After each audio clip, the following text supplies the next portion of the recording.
So we all have to leave, and they unhook him from the oxygen and unhook him from the machines, the monitors and whatever, and then they bring him to the hospice area of the hospital where he has a private room, and then we all go in there and we're expecting, this is it.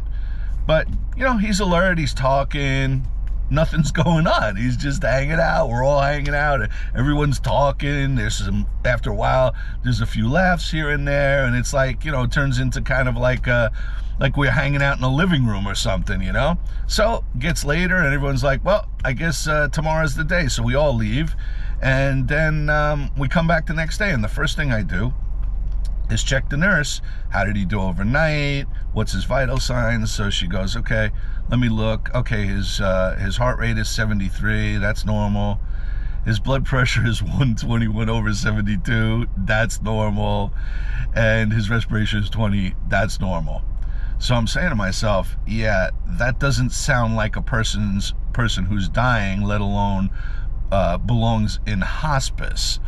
But everyone else is living in this reality where this is it for my dad, and I'm like, what is going on here? This is the strangest thing I've ever been involved with in my entire life. I mean, he's not dying, and everyone's like literally pretending or acting or thinking that he's dying, and he's not, So finally, the next day, I get my brother and his wife and my wife in a waiting room nearby, and I'm like, can we talk about the elephant in the room? And my brother looks at me and goes, what, that he's not dying?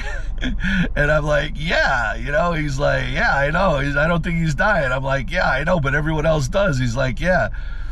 So I'm like, okay, this is definitely the negative sides got hold of all the nurses and the doctors and my mom. And, my mom's stressed out. I'm not blaming her. She's in a very difficult situation, and she's believing all the doctors, which at this point I think is ridiculous, but whatever. So I'm like, how am I going to break this reality that they're living in and help them wake up that he's not dying, So, so I said, okay, I'm going to do it with truth. I'm going to use truth to start slowly but surely breaking down their false reality that they're living in.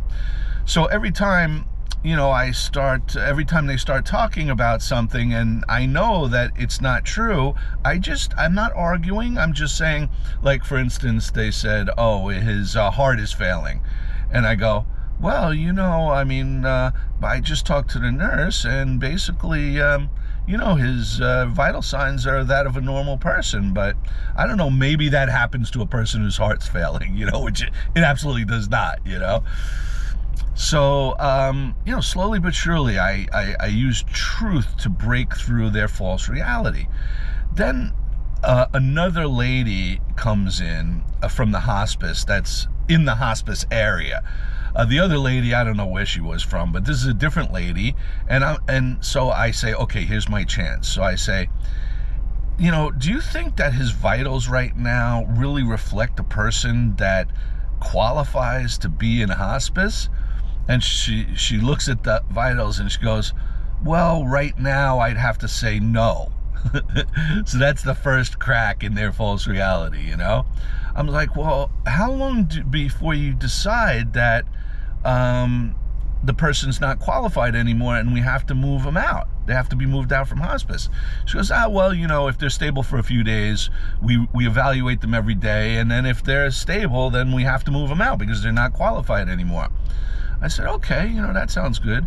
And then I started asking about the options about, well, if he is deemed unqualified for hospice, what's the next step? Oh, we could take him to a rehab facility where they can really work on, all the things that's going on. And, maybe if he's not dying, they can, work on getting him back to health. And all of a sudden, at that point, you see my mom just like completely come out of her fog, and then she starts talking about what we're gonna do next with my dad, So that was the moment that like kind of everyone woke up, and now it's like I don't know, it's 6 days into him being in hospice. So I'm going there today to like really begin the process of getting him out of there and getting him into a rehab. But this, it's been a rough 3 years with a lot of challenges in every area of my life.